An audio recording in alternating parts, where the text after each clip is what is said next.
My eldest son, whom I raised single-handedly, is getting married.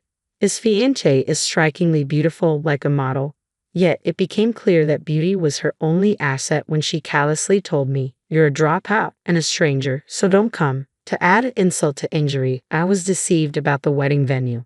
Over time, she maintained a contemptuous attitude towards me due to my lack of formal education. She even portrayed me as the unreasonable mother who supposedly canceled their wedding at the last minute. It was unforgivable.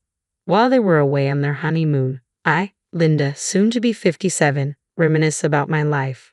My husband had passed away from cancer the year our second son was born, leaving me overwhelmed with 2 young children. As the new year rolled in, I found solace only in working tirelessly day and night. My eldest son, Paul, stepped up admirably, caring for his younger brother Thomas, even as a little boy. I did what I could for my boys, and Paul has grown into a remarkable adult. It was a challenge when he decided to enter the workforce straight out of high school. I fondly recall the effort it took to persuade him to pursue college, a distant memory now. After graduating, he secured a position at a prominent trading company and began forging a promising path. Apparently, Paul has a girlfriend whom he plans to marry someday. He expressed his desire to introduce her to me, which was somewhat unexpected given his intense focus on his career. I had imagined he would marry much later, but I genuinely felt joy knowing he wanted to start his own family soon. Having not been the most attentive mother, I worried whether he would value starting a family. However, all my concerns dissolved as Paul's wedding approached. I eagerly anticipated meeting his partner and eagerly awaited the day of their introduction. The woman who entered was slender and breathtakingly beautiful, momentarily leaving me speechless. I wondered where Paul had encountered such a beauty. When Paul introduced her, I was surprised to learn she was an actual model. He had met Sarah through his advertising work at the trading company. Sarah, 24 years old, appeared vivacious and made a favorable initial impression, though something nagged at me. She glanced around our home without hesitation, almost assessing her future in-law's residence, which unsettled me. Moreover, her refusal to even touch the coffee I offered didn't sit right with me. When Paul stepped away to take a work call, Sarah and I found ourselves alone for the first time. It was an awkward moment, and we struggled to initiate a conversation. "You'll soon be my daughter when you marry Paul, so feel free to talk about anything." I attempted to break the ice. To my surprise, Sarah looked taken aback by my words and then uttered something astonishing. "No need. I wouldn't seek advice from someone who didn't finish school," she said with a polite smile, leaving me momentarily stunned. Her smile seemed sincere as she continued, "Yes, I did leave school early, but I had my reasons. My father passed away when I was in middle school, leaving me, my younger brother, and sister with our mother. She worked tirelessly to support us, but there were limitations. I made the decision to start working right after middle school, against my mother's desperate pleas for me to at least finish high school. I have no regrets about that decision even now." I was taken aback and completely unprepared for her condescending attitude towards my education. It caught me completely off guard. "Well, I have a higher education than you, so what would I gain from consulting someone beneath me?" she remarked with a laugh, leaving me speechless. Now, the prospect of her becoming my daughter-in-law was starting to give me a headache. "Looks like you two were getting along well while I was on the call," Paul said upon his return, cheerfully breaking the tension. Sarah responded with a graceful smile, seemingly brushing off the earlier incident. "She's a delightful mother. I'm sure we'll get along just fine," she remarked. Hearing that, I almost choked on my coffee. Sensing my distress, Sarah asked with a laugh, though her eyes betrayed a lack of warmth. I sighed quietly, apprehensive about what the future held. My initial encounter with Paul's future wife, Sarah, was less than ideal. She repeatedly belittled me for dropping out of school, albeit seemingly without malice. Despite her unintended hurtful remarks, I struggled with the idea of her becoming a part of our family. Nevertheless, because she was Paul's choice, I attempted to accept her.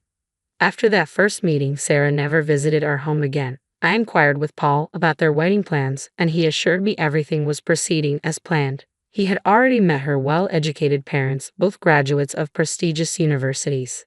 They had first met during a seminar at the university where Paul himself had graduated from, and Sarah's parents had grown quite fond of him.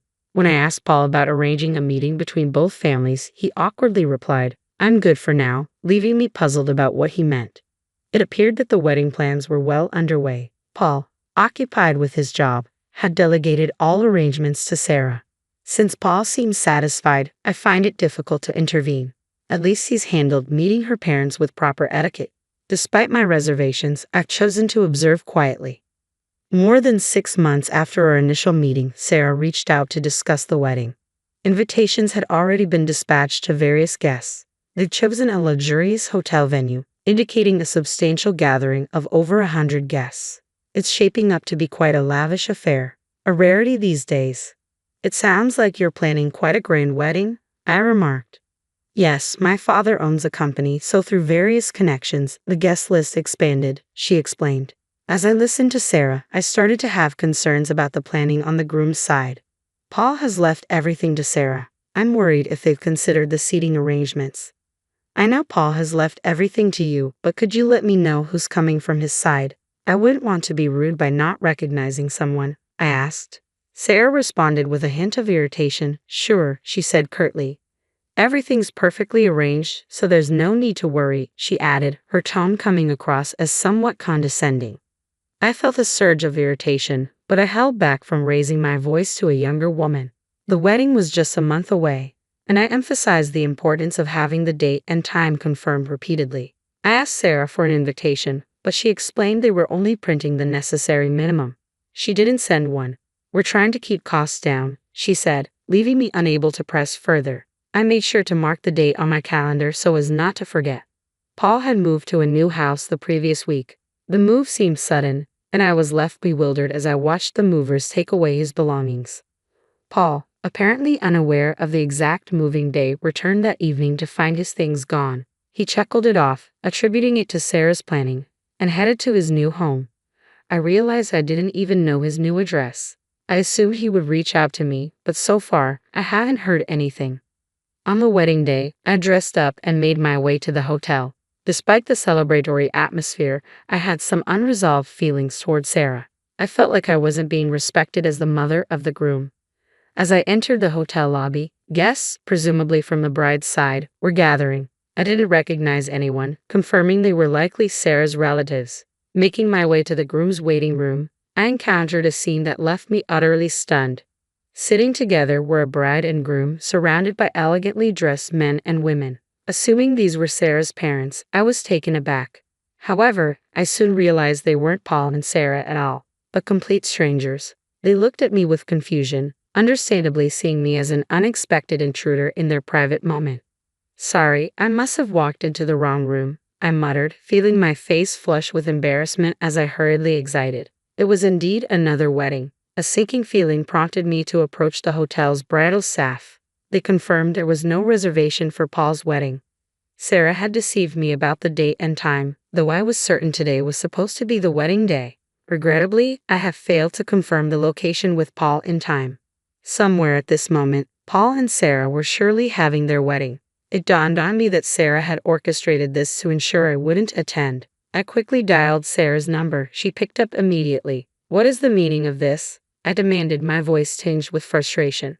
Sarah let out a heavy sigh. How inappropriate to disrupt such an important day, she scolded. She sounded alone. There was no one else around her. Sarah, you're the one being unreasonable. Why would you lie? I began, but she cut me off sharply. People who didn't finish school are strangers here, so leave, she declared coldly.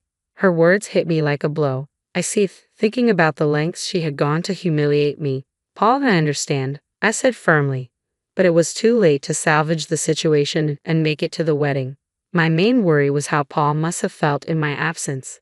In the end, I couldn't attend and returned home. The next day, I was awakened by a call from Thomas, who works overseas and had regretfully informed us he couldn't make it back for Paul's wedding. Paul reached out to me, revealing that he hadn't shown up at the wedding either. He explained, it seems Sarah had contacted Thomas, and somehow the story got twisted into me opposing Sarah and canceling the wedding at the last minute. Paul was seeking advice from Thomas on how to handle the situation. Sarah's manipulation was nothing short of remarkable. I explained the truth to Thomas, recounting how Sarah had deceived me with false information, preventing my attendance at the wedding. Initially, Thomas seemed skeptical, perhaps thinking I was making excuses. However, as I described Sarah's dismissive behavior during her initial visit, he began to believe me. Does Paul know about this? he inquired. He probably thinks I canceled at the last minute, I replied, feeling tears of frustration welling up. You won't let this slide, will you? Thomas sought to reassure me. No, I affirmed. This was no time for tears. I was determined to set things right with Paul, and my frustration soon gave way to resolve. Unable to reach Paul, who was likely on his honeymoon, I decided to confront Sarah's parents directly. I visited their home, where they greeted me with evident suspicion. As we sat down to talk, it became apparent they believed I had opposed the marriage and abruptly canceled at the last minute. I started by addressing this misunderstanding head-on. I wasn't certain they would trust my explanation, but I felt compelled to lay out the truth. Initially, they remained skeptical. However, as a last resort, I revealed my trump card, a recorded conversation with Sarah. It felt drastic, but I had no other choice. With a deep breath, I retrieved my phone and played the recorded conversation. The harsh words Sarah spoke echoed through the phone. I understand why you'd want to support Sarah. I'm a mother too, but please understand how painful it is to be excluded from my own son's wedding, I pleaded. Sarah's parents bowed their heads in silence, offering no apology. It dawned on me then. They had molded Sarah into the person she was, including her disdain for my lack of formal education. In that tense silence, I slid my business card across the table. Sarah's father's eyes widened as he examined it, then looked back at me. I'll do whatever it takes, I vowed.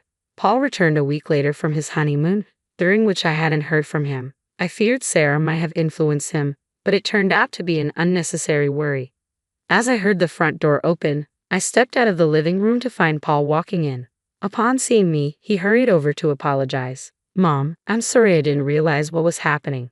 Soon after the newlyweds returned from their honeymoon to their new home, Sarah's parents paid them a visit. Without time to settle in, Sarah found herself confronted by her father, Joseph. What's going on? Paul, caught off guard, was stunned as Joseph burst in, shouting at Sarah. Sarah hesitated briefly under her father's anger, but her resolve quickly kicked in, leading to a heated exchange between father and daughter. Your actions are tarnishing our reputation, he thundered, tossing my business card at Sarah. She picked it up, her face draining of color as she read my title. Unknown to Sarah, I held the position of president at one of her father's crucial business clients. Despite leaving school early, I worked diligently and earned respect, rising to this prestigious role. Additionally, her father's company acted as a subcontractor for mine. Just 3 days earlier, I had terminated all contracts with his small parts distribution business, which relied heavily on our company for over 80% of its orders. It was understandable that he was upset. You need to apologize to Linda immediately, he insisted. Sarah hesitated, clearly confused. I don't see why I should apologize to someone like her, she retorted stubbornly. It was then that Paul began to grasp the truth. Reflecting on Sarah's behavior, he started to notice several inconsistencies. He apologized to me for believing Sarah's fabricated story about my absence on the wedding day. Mom, I forgot. I should never have doubted you. I'm truly sorry. It's all right, as long as you understand. But I won't reverse my decision regarding the company. I can't continue business with someone who discriminates based on education, I asserted. Paul nodded in agreement. Then he declared, the marriage is over. The scandalous news of a divorce right after their honeymoon spread rapidly. Paul apologized to the guests and reimbursed the gifts from his side at his own expense. Allegedly, there was no response from Sarah's guests. When her guests requested reimbursements, she reportedly caused a scene. The divorce was a difficult process, eventually involving lawyers. The recorded evidence I provided played a crucial role in the proceedings. Paul joked that divorcing was harder than getting married and mentioned that Sarah's father's company was now facing bankruptcy, despite attempting to return to modeling. Sarah found her reputation too tarnished for any agency to hire her. Recently, she's been spotted intoxicated, still harboring resentment towards me. The dropout old lady. There's been no sign of remorse from her. Perhaps further setbacks might prompt some introspection. Back at home, Hall suggested renovating our old house. It seems he's in no rush to remarry. I'll focus on my career, just like you, Mom, he said, bringing me joy. I felt reassured that I have fulfilled both parental roles effectively. Just be more cautious in your choice of partner next time, was my only advice. Paul nodded, looking somewhat sheepish.